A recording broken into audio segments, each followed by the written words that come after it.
Okay, so you've changed the lives of many young people and adults in this country, in the Anglosphere, in the West, in the world. You have a massive following.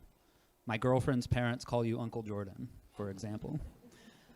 On the other hand, and this is just a fact, tons of people on the left, as we've just seen, because of your power and also your frontal attack on a lot of their views, hate you and viciously caricature you.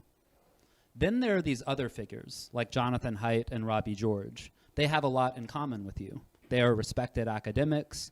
They are at least relatively well-known outside academia. They share your critiques of the humanities, of student activists, of trends in Western culture. They don't have nearly the following that you do, but they also aren't as hated or viciously caricatured. Moreover, they may have changed the minds of more people on college campuses. That is, people on campuses who have some sympathy for left activists, or who may agree with much of what you say but react negatively to confrontation and harsh criticism. Haidt has appealed to such individuals by taking the Dale Carnegie win friends and influence people approach. So my questions are, first, do you agree with this dichotomy? Second, did you consciously choose one path over the other, and if so, why? Well, I mean, with Haidt, for example, was more power to him as far as I'm concerned. You know, he has a different temperament than me. He's more introverted. He's less volatile, I would say. He's probably more agreeable, or more polite anyways.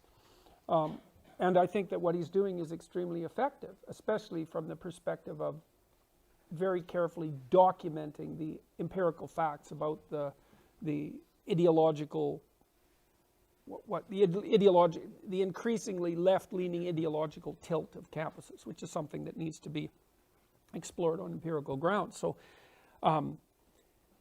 So like I said, more power to him, and there's nothing wrong with being reasonable, I guess. And then you asked, well, is that the right pathway for me? It's like, well, apparently not. What happened when I made my initial videos was that, you know, I'd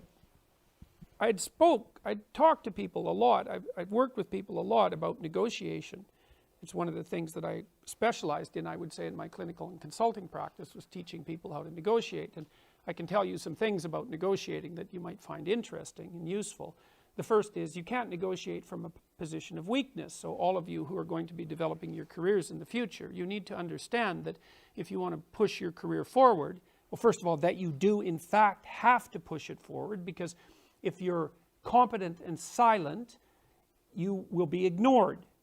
And you know, that's rough, because you might think, well, people should reward you because you're competent. And yes, of course they should. But if you're competent and silent, then you're not a problem.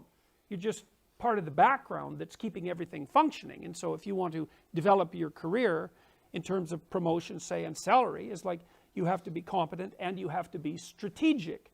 And to be strategic, when you negotiate for a new position or for a new salary, you have to be able to say, if you don't give me what I want, then something you don't like will happen to you. And what that means, it's not a physical threat, it's that you have an option. You know, so you have your CV, your resume in order, right? You're educated and competent and desirable to people outside of your immediate job. You're willing to instantly put yourself in the job market and undergo the stress of finding a new position and undergoing interviews and all of that. And you have that all planned out, so that when you go talk to the person that you're negotiating with regards to your salary, you're credible. And you see, because it's very seldom that you're talking to the person who's at the top of the pecking order, let's say.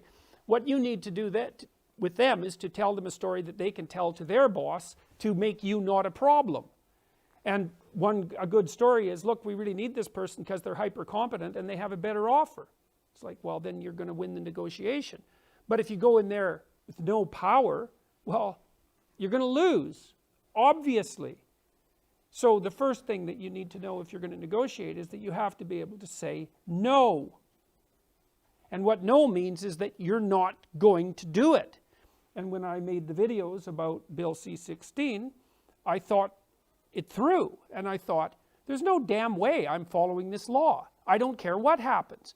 And I didn't say that lightly. I thought it through. I thought, okay, well, let's assume the worst case scenario, and the worst case scenario would be that a student would report me to the Ontario Human Rights Commission, and then they would do an investigation. Then they would find me guilty because the Ontario Human Rights Commission finds 99% of the people brought to it guilty, because that's what totalitarians do. And then I would refuse to pay the fine or cooperate with whatever the re-education they would put me through would be, and then that would move to civil court, and then I would be fined for contempt, and then it would, then the whole legal catastrophe would unfold. And I thought, well, I could either do that, or I could allow the government to regulate my speech. It's like, nope, that's not happening. So you might think about that as confrontational, and it is confrontational. It's like, there isn't a goddamn thing that can be done to me to make me allow the government to compel my speech. That's not happening. And the reason for that, I believe the reason for that, is because I spent decades studying totalitarianism. It's not good. And the way that totalitarian states develop is that people give up their right to be, their right to exist with their own thoughts. They lie. That's what happens, is that individuals sacrifice their own souls to the dictates of the state. And then everything goes badly sideways. It's like, and you think, well, how much evidence for that do we need? You're looking at 250 million deaths. It's like, isn't that enough?